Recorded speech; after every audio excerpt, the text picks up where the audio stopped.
Welcome to the Real Estate Investing Failures to Fortunes podcast, the show where we fearlessly dive into the untold stories of real estate investors' greatest setbacks and how they turned those failures into resounding successes.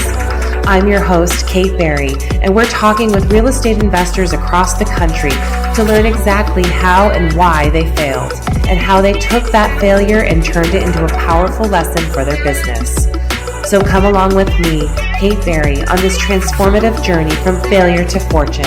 I invite you to join our supportive community where together we can inspire, educate, and motivate each other to achieve all of our real estate investing goals.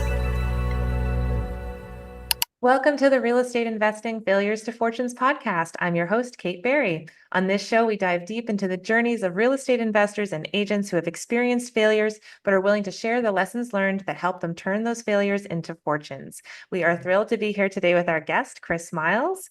Chris is the Cashflow expert and anti-financial advisor. He teaches entrepreneurs and professionals how to make their money work for them today. Twice financially independent, he paid off $1 million in debt after the last recession without filing bankruptcy. Featured in major outlets like US News and CNN Money, Chris's company, Money Ripples, has helped clients increase their cash flow by nearly $300 million in the past 12 years. Wow. Welcome, Chris. Thanks. I don't think I've ever heard somebody add wow at the end of that bio, but that's pretty cool. I like that. Well, it's all organic here. I just can't, it's a great bio. We obviously are coming here with a wealth of knowledge. And let's just get right into it. I'd love to hear about how you got started in the world of real estate investing. Yeah, well, I'm only 23 years old. I look like this because of real estate, I was just kidding. No, I'm not. I'm 47. But anyways, no, it's funny how I got into real estate because it wasn't what I intended, right? Because, I was raised by very kind of middle class, even lower to middle class parents, which was, you work hard, you try to save. My dad was like the ultra penny pinching saver, right? Like everything he had to buy was on sale. That's why he has 20-year-old Mrs. Butterworth in a case still because he hasn't used it all and still doesn't want to throw it away either, right? Yeah, well, he's thrifty. So, you grow up with things like, hey, we can't afford this. We think I am made of money just grow on trees, all that kind of stuff you grow up with, right? So I realized I didn't want to have that kind of life. I wanted something different. And I went to college. I was the first one that went to college in my family. And I go to college and I realized pretty quickly, oh, these guys are going to be broke too. Like if I become an employee, I'm not going to really have that freedom that I was desiring. I wanted control of my own time, my money, my life, my freedom. Yep. And so I decided I was going to become a business consultant. But I figured I'm going to do that. Shouldn't I have real life business experience? Mm-hmm. So I dropped out of college with one class to go. It wasn't even a class. Actually, it was a paper to write. Dropped out of college with a paper to write. And then I was like, I'm just going to take a year off, find some business to do, and then get that experience and then go back and go get my MBA and stuff, right? Mm-hmm, mm-hmm. Well, I did that and I loved being an entrepreneur. In fact, the first business I found was being a financial advisor, not knowing it was so easy to do so that you can literally just not be a mass murderer and pass a test with 70% and you're in. Right. That's the only requirement really to become a financial advisor. And so I did that, right? Mainly because I want to learn about money for myself, but especially for my dad. Like he said, hey, work will literally kill me. I think I will work dying. I'll die working. And I said, okay, well, I don't want that. I want to give him some of his life back. 4 years later, I'm a financial advisor. I'm drinking the Kool-Aid and everything, telling you to put your money in stocks and screw real estate. Nobody wants real estate. Right. that grows so slowly over time, like 3-4%, barely keeps up with inflation. Right. You should Not do exciting stocks at like all. 12% a year, right? Right. And so I'm telling everybody to do that. And then my dad says, well, when are you going to become my financial advisor? So I sit down with my dad, look at all of his numbers. And this guy, he paid off his debt in 18 years, including his mortgage. He'd stuffed money in his 401k, getting a match, everything that good boys and little girls should be doing. In fact, Dave Ramsey's probably learned from my dad how to do money for that very reason, right? And I look at my dad's stuff and I said, Dad, here's the deal. You're 61 years old. If you want to retire today, you better hope you die in 5 years because that's when you're going to run out of money. Mm-hmm. He said, well, that's not what I wanted to hear. Yeah. What else can I do? It's very common, right, to have these types of conversations with people. Like this is more common than not, I think. Oh, yeah. And that's the thing. For 4 years, I was mostly meeting with like young married couples because that's what I was in my 20s, meeting with people mostly in their 20s and 30s. Yeah, that's your sphere of influence. Yeah, you're selling them on hopium, right? You're selling them on the future of, someday, based on how the market's doing, you're going to be rich. It's the same thing Dave Ramsey does when he has that dumb Twitter post that he has out there that I made sure I screen capture because he's an idiot. good meaning guy, but he does not teach truth, right? Right. But he's like, Yeah. yeah, you save $100 a month for 40 years. After, you'll have you have $1.176 million. Everybody should retire a millionaire. And I'm like, and I was telling him the same thing. Unfortunately, his numbers were wrong. It's actually 979,000 based on a 12% return. So he was already Right. off 200,000 And again, how long bucks. is that going to last you? Yeah. And what's that going to What be things worth in 40 years? Right. Like exactly. that's the thing. $1 million sounds great now, but $1 million in the 80s when I was growing up was like you had your own butler, right? Like you Right. were living like Fresh Prince Yeah, of we all thought Bel-Air Richie kind of Rich. life. Yeah. Exactly. It was totally different lifestyle, right? Yeah. Now, like you get even a multimillionaire, you're like, I can't afford hardly house cleaners. Mhm. So, anyways, so when that hit me, it hit me hard. And it was just a few weeks later, sat down with a friend of mine and we're chatting. And I trained him to be a financial advisor, but he quit to go do real estate investing. And we're getting this argument about what's better, stocks or real estate.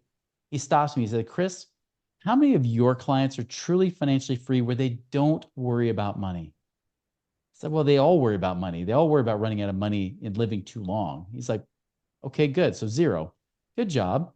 How about this?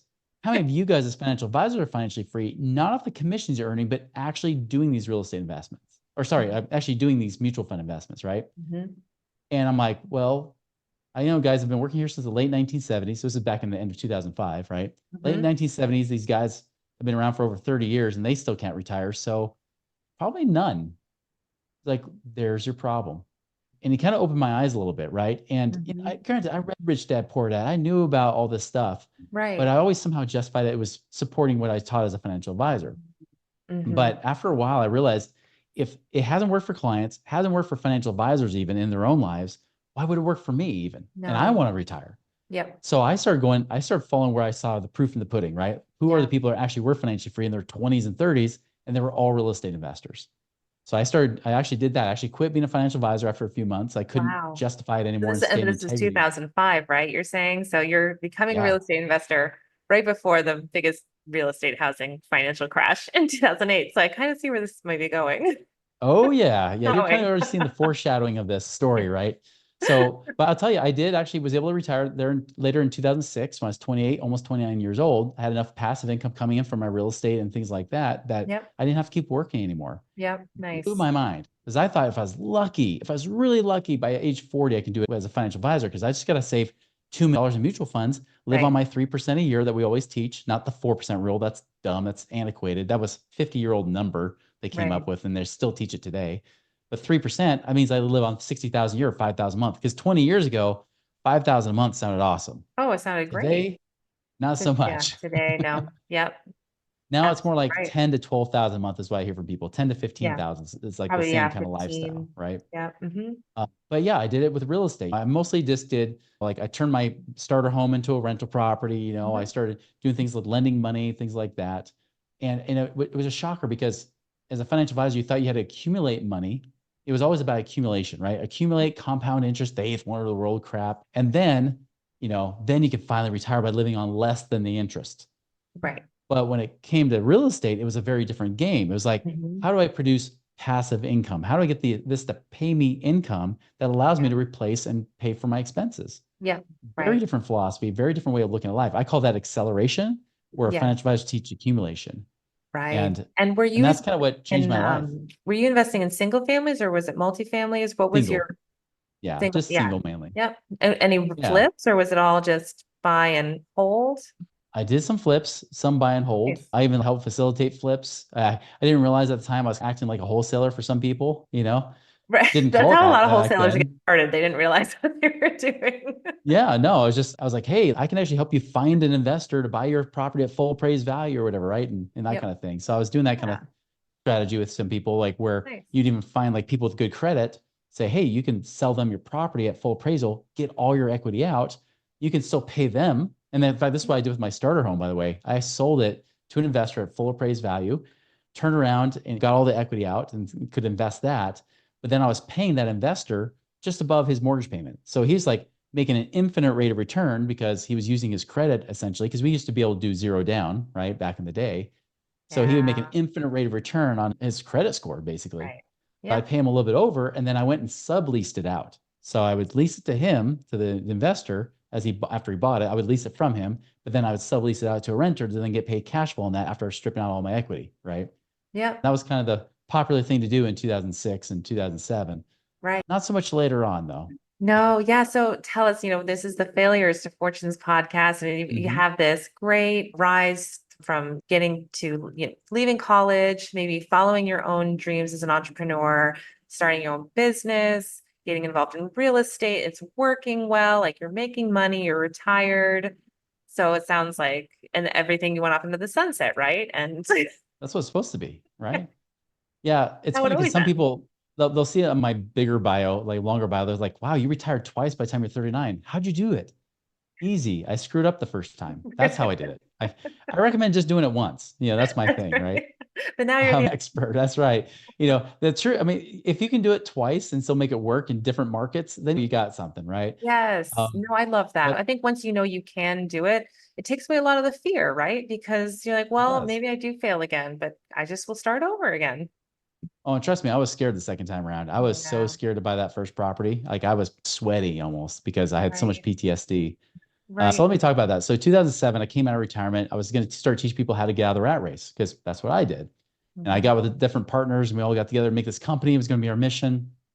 And one mistake number one that I made during this period of time, and I recommend this for everybody, is don't cut off your streams of income. Because Mhm. when I joined that group, they're like, hey, this is our mission. We should be doing this together. Hey, you got these other things. Like, I was making residual income from like mortgages because I had a mortgage license that I kept even after a financial advisor. I would Nice. send on mortgages and get paid a cut, Perfect. right? Yeah. By being a referral source, Yeah. Perfect. And they're like, no, don't do that because we want to kind of do that with just the company instead, which I don't Oh, know if they actually did or right. not. And then of course, like with all, he's like, hey, you're doing these other things too, but you know what? Cut those off. Like cut those other streams of income out too. Just focus on this. Right. Put it So on one basket, right? that's right. Which is so stupid. You're like, I'm teaching people about creating passive streams of income. Yes. And Yeah. here I am getting rid of my passive income streams to be a team player, right? By the way, I'm not the best team player. I kind of beat to my own drum, so to speak, Yeah, I right? think So that's pretty common with entrepreneurs and investors. I think it's great when you can find really strong partnerships and they are out yes. there. It's absolutely doable. But I think it's when the partnership is really, they're both sides feel like they're kind of leveling up in a way. Like you can't really Hmm. partner laterally and you definitely can't partner like down. And because at the end of the day, we're about we're competitive too. And we want to Right. make money and make good deals and build and grow and go faster and faster. So we can't really have anyone holding us back. No, for sure. No, I totally agree with that. So yeah, that was 2007, right? Now, I also made another mistake of this too. This is another one that you do not want to make before the next recession, which we're either already in or we're definitely going into, Yeah, right? Depending on who you ask. I know it's a debatable topic, but it really I is. really believe that we actually are in a recession right now and people don't realize it. Isn't Because that how it always goes though? It's always looking in the past, a couple months at least, and like, oh, so we are in a recession. We have been. Just yeah. FYI. Well, like when I start hearing about clients getting laid off from their jobs and stuff, I was like, okay, something's happening that nobody's really talking about, right? Like you kind of hear it on the front lines more. Yeah. And so, yeah, like the other mistake I made too is that I did have cash reserves. I had my emergency fund and everything. It wasn't enough. And I Mm-hmm. see this a lot with real estate investors, even wholesalers and people like that. They do not have significant enough of cash available. If your business were to shut down for 2 months, how would you be doing right now? Right. Right. Right. Most And then you're everybody. In cutting fact, the off the other stats are streams only of income. 25% of businesses can do Right. that. Right. Right. Right. It's true. To be able to ebb and flow too sometimes. And when you Mhm. are headed into a recession or in a recession, those ebbs and flows can be really extreme. That's right. So yeah, being a mortgage broker, I just thought, well, I can store money in different places. I can store it in the equity of my home because I went and bought a brand new little McMansion, right? And it was just fine. I had more than enough money coming in. It was like air. There's so much Oh, air. You never count the number of breaths you have in a day until the air is taken away, right? Same that's a thing with really good money, analogy. It's a very visceral analogy. Yeah, It does feel like that. yeah, when you have so much money coming in, things are good. This is like, for most real estate investors pre 2022, right? It's like, oh, I don't have to do Yes. anything. I can blow money here or there. It's like when Warren Buy Buffett says, everything. Just do whatever you can to buy everything. Right. yeah, buy Hmm. that nice car, buy more, build your team up 10 times, right? Yep. 10x everything, Yeah. all that kind of crap that you're taught. So, That always so sounds I so mean, I good was, when things are good, right? Things are good. that's they're keep good going. until they're not, Yes. right? Which is kind of a dumb statement when you think about it. You're like, well, yeah, Oh, obviously. yeah. And so I would actually was putting more money in the equity of my home because I end up building out the basement and everything. And I had 150,000 in there. I was like, oh, I've got more than enough equity. If I ever Yeah. need it, I'll just do a cash out refi Yep. because I'm a mortgage Right. broker. And it's so It's easy. easy. I Hmm. didn't see any problem on the horizon. No. Well, by the time that I finished some of the renovations of my house, this is like the July of 2007. I go to the bank. I was like, hey, I want to cash out the equity now because the appraisal came in. The appraisal was even better than the money I invested. So I'm thinking like, I'm a genius. Like, look at Yeah. this. The value is even higher now. Well, I go to the bank in 2000 in July 2007. They said, oh, you know what? If you just get your credit score up 2 more points and you keep it up there till August, we'll get you the loan. I'm like, great, fine, whatever. Yeah. I get it up 2 points. It was a piece of Yeah. cake. The next month in August, they said, oh, we just changed the rules last week. If you go do X, Y, and Z, which I don't even remember what they asked me to do, but it was like a bunch of hoops jump through, then we'll give you the loan in September if you keep your credit score up. So I was like, Oh all my right, this is God. getting annoying, but I'll do it. I did it. September rolls around. They said, we're sorry. We no longer do cash out refinances, especially for business owners. And Is this that is right when before. things were starting to unravel, That's right. and everyone was starting to realize what a disaster was coming. Yeah. And even in September 2007, nobody was even talking much about recession, right? Everything still seemed grand and wonderful. It wasn't until really towards the end of that year, really going to 2008, people are like, wait a minute, what's going on? And that's because the banks were tightening all their lending requirements, right? They went from Yeah. loose, so loose that they were just taking anybody with a heartbeat, all of a Right. sudden to now saying, no, never mind. And that's why I saw flippers first. They were the first ones to get hurt because Yeah. they couldn't find the credit buyers. Even if they had great credit, the Right. banks didn't want to lend, especially with Mhm. 0% loans. They're like, no more 0% loans. We got to have equity. And of course, when all those things got tight, I watched all that equity in my house disappear because nobody Yeah. could buy a house, right? Right. It was getting really hard. Yeah. And And the so loan to values were going down too, right? Because they were doing loan to values of over 100% on that's properties. right. So That's you right. There were some borrow more programs than you it could was do. worth currently because they're anticipating that it's going to be worth that much in a I couple actually years. remember some of those loan programs. I never did those ones because they never seemed to make much sense. But Hmm. it's true. Like they were lending like up to like 106, 120% in some rare cases because they're like, oh, it always goes up, right? Yeah. No, it doesn't. It No. doesn't always go up. And even people with great credit still got in trouble. This Right. is just like the apartment space, right? We saw the apartment syndication space get kicked in the teeth the last few years, even Yeah. self-storage, right? Yeah. Same reason. Same Hmm. exact freaking reason, because not just interest rates went up, but because the bank said, no, we don't want just 25% equity. We want 40% equity now. Yes. And all of a Yep. sudden, even if they had equity, that 20 or 25% in there, even with depreciating values, they still couldn't be able to refinance into a longer term Yes. fixed rate mortgage, right? Yep. They couldn't buy people out. People all of a sudden had now their cash invested that is no longer liquid, or they can't move it into their next deal. So everything's getting like jammed up. That's right. Exactly. So that's kind of where I ended up being. I was illiquid all of a sudden. My savings was dwindling. I was running my credit cards, just thinking I just got to make it a little bit longer. We'll just get this business going well. But the business was suffering because most people we were targeting and marketing to were flippers. Mhm. So the Mhm. flippers didn't have money to pay us. And so we were actually like getting to a point where by 2009, really in 2008, but even by 2009, we were virtually almost bankrupt. Almost everybody left Wow. the company that we had started. I was in the hole badly. In fact, April 2009, my house got repossessed because even though I had short sale offers, a particular company, you may have heard of them, Lehman Brothers, didn't want to accept those offers. They'd rather foreclose on you than accept the short sale offers, which is why I got a massive $300 settlement check, for mortgage abuse practices and whatnot. And that totally saved my butt with the hundreds of Wow. thousands I lost, right? Oh my But gosh. Yeah. so all these things happen, right? I mean, it was like the perfect storm, but like in a George Clooney sort of way, Yes. where everybody dies. Spoiler alert, Everybody you does. know. So it was horrible. But that's the great thing is like the thing that was wonderful about it though, even though I mean, I went from having like this can do, I can make anything happen attitude, like everything I touch turns to gold. Now Yeah. everything I touch turned to coal, right? It was Yeah. like, Right. but out Dust. of immense pressure, coal can also create diamonds, right? And so I changed my whole business model. I stopped teaching people how to get out of the rat race because I was back in it. So I started teaching Right. people how to find money, get Hmm. resourceful, because that's what I was Right. doing. Now, I wouldn't tell people this story. I wouldn't tell them that I was over $1 million in debt by this point, that I went from millionaire to upside down millionaire. I didn't Yeah. tell them all that stuff. I just told them, listen, I can, yeah, what I'm saying in the back of my mind was, man, I wish I had your financial position because this is awesome. You're just paycheck to paycheck. I wish I was at 16,000 in the whole each month. Right. Right. So I would just tell him, if I can help you find the money, will you pay me? They Yeah. said, well, yeah. I'm like, great. Here's what you do. And I show them like these creative strategies, like, here's how you pay off debt, save money in taxes as a business owner. Here's the things you can do here, or you can adjust your budget and do this or this or this, right? And all these things I was teaching them were, hey, you can reduce your insurance costs doing this. Stop funding that 401k. They suck anyways, right? Like all that Right. kind of stuff. And next thing you know, like the average person's like freeing up 34,000 a year.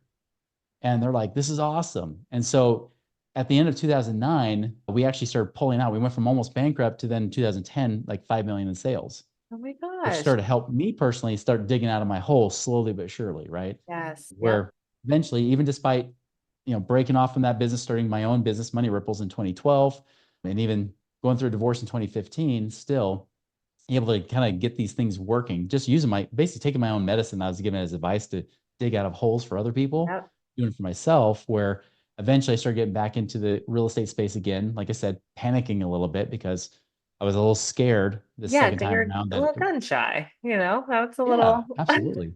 you're like, I I'll was do it totally gun shy, again. but I was able to dig out of that hole. End of 2000, December 2016, I was out of the rat race for the second time, Nice. and And that's that kind of was what I'm not an easy doing market today. to, that wasn't an easy market to do that in either. I mean, that wasn't like No, crazy appreciation. This was higher interest rates too.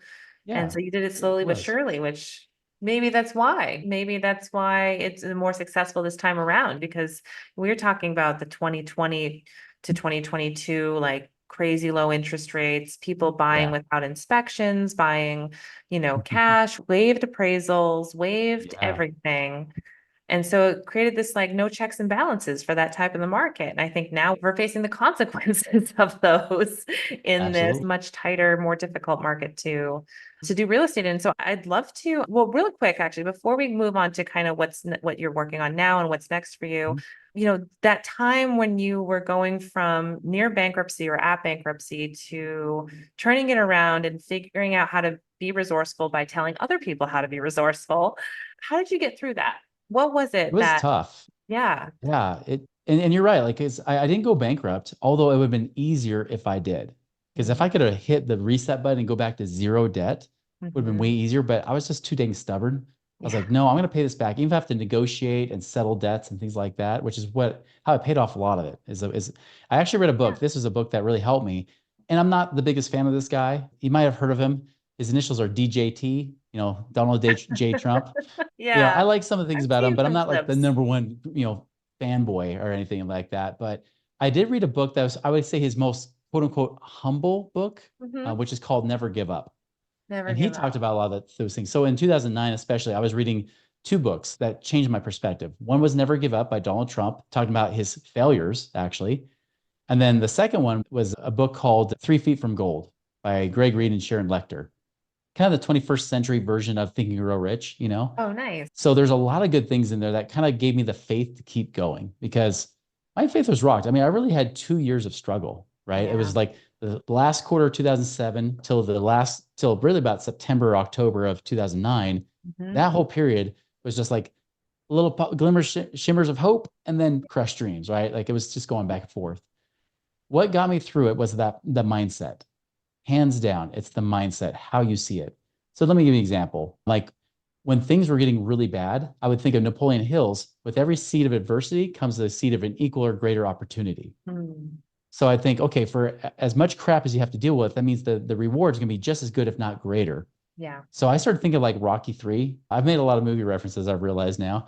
That's But good though. We need inspiration. Isn't that what they're there for? To kind of be like, how do you get out of it? Because it's a human experience getting it to a is. rock bottom or failing epically or going through something collectively too. It's not like you were the only person this happened to during that time. I mean, it happened to millions of people around the world. And it wasn't because of, and that can happen, but we still have to keep Mhm. going. We have to get through That's right. it. We have to. Exactly. Don't really have a choice, unfortunately. No, I mean, you can endure it and just say, oh, well, I'll just give in. And I tell you, I had a lot of friends in that same period of time that did give up and they've never fully recovered Yeah. mentally or emotionally from that space Right. because it's a trauma. It really is a trauma Mhm. response. And I was having my own traumas too, of course. And speaking of movies, I was watching like Cinderella Man, which was Nice. Oh, set during so the Great good. Depression. Oh, it's Such such a a good great movie, but movie. man, I bawled. Yeah. I bawled like crazy. I'm like, I can't even pay for milk. I was like trying to starve myself. And I was actually on welfare. Just so you know, I felt so bad for my wife at the time because I was on welfare. And eventually she's like, you know what? I can't stand this anymore. You need to go and pick up the food. So I'd be like wearing a suit thinking, what a fraud am I? Right. Yeah. Because I'm Oh, the guy that's supposed to have this all figured out. And now I'm going to the welfare store to go pick up food or get things that, that's like government cheese, so to speak, living in a van down by the river, that kind of right, thing. right. Like And so it's it was, hard to accept that. it is. It's hard to be humbled by that. Mhm.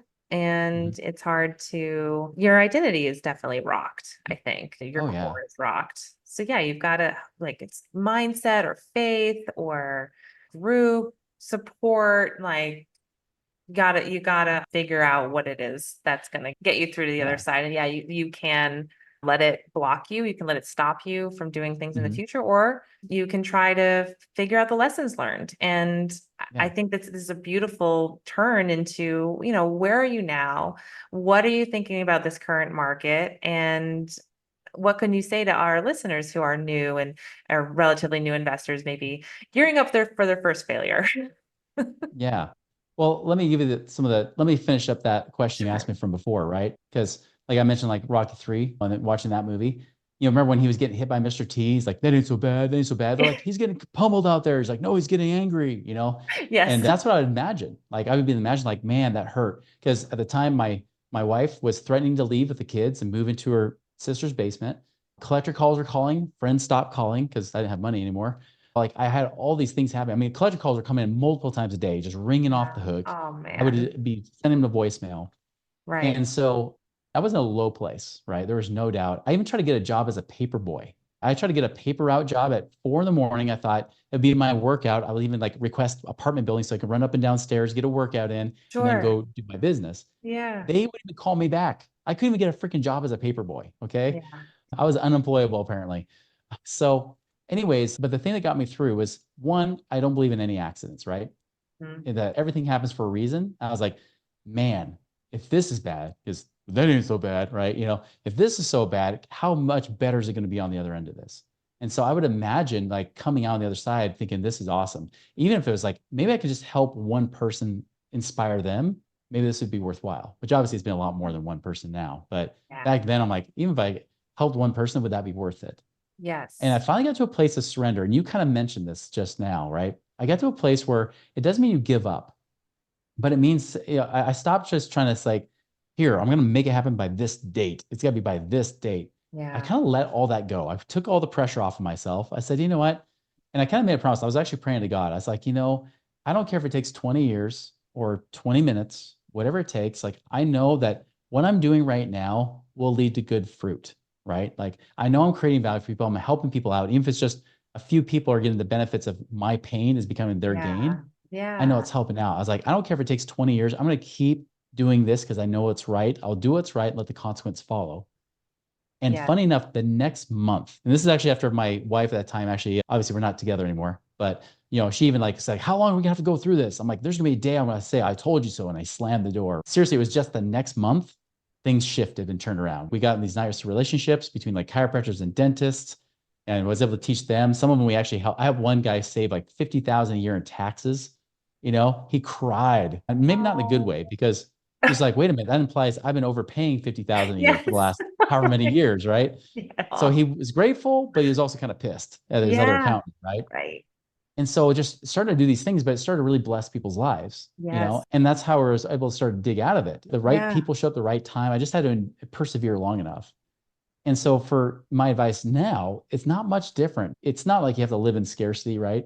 You have to Hmm. try new things. I did have to try real estate. Now I don't do flips anymore. I'm now just doing like turnkey rentals. I'll lend Yep. my money to other investors. I let them do all the work. I'm a very Nice. hands-off passive investor, Nice. other than who I screen and who is actually in my group. And that's even Hmm. what I'm doing today. Like I get a lot of people say, I really want to be a full-time investor. Can I be more passive? I like my business or I like my job, or maybe I just don't want to have a job at all. I just want to be able to be hands off and Sure. have some time freedom. That's kind of what we help people do. We help them strategize and do that kind of thing so that they can create that time freedom, actually Nice. have that life back where they're work optional. They work because they want to, not because they have to. And Yes. that's kind of what I'm doing today. Like I could quit this business hands down and life would be way simpler. But I really believe, and I think this is what I believe for everybody, is that we have a ripple effect to create in people's lives. Hence the name Money Ripples, right? It's Yes. like we all have this responsibility. With great power comes great responsibility. With my freedom, I believe I have that responsibility to help others become free too. Yes. Well, then we got the Spider-Man reference in too. So that's like 4 movies, right? At That's least I know it's great. what a nerd. I was thinking, as you were speaking, the ripple effect really started to think. I started to think about it when you said, "Oh, this guy is now saving $50,000 a year in taxes." It's like, Yeah. well, and what is that 50,000 going to do? It can Uh-huh. that be reinvested? How can re-strategizing how we're using our money and how we're investing and how we're building businesses and structuring partnerships can create abundance and create more for everybody, right? So I think That's I right. love that what you're focusing on is giving and being of service to others, creating for them what you have discovered is possible. And it creates a ripple effect in terms of mindset and how they treat money, how they teach people about money. I'm reading a great book right now, The Psychology of Money. I really Hmm. like that, how it just talks about how we all come from way different backgrounds, way different experiences. What you've been through in your life Yeah. and your investing career is different from what I've been through, but Mhm. we can really share a lot of knowledge through sharing those experiences with each other. And I think, that we've accomplished that today. Yeah, isn't that interesting, that psychology of money? Because you talk about experiences shape our reality. In some ways, I had a very similar experience to Dave Ramsey. Remember, he was an active real estate investor. I mean, he was doing a very high risk strategy. And so when it came crashing down on him, his interpretation of that event was debt's evil, right? Debt's Mhm. always bad. Debt is evil.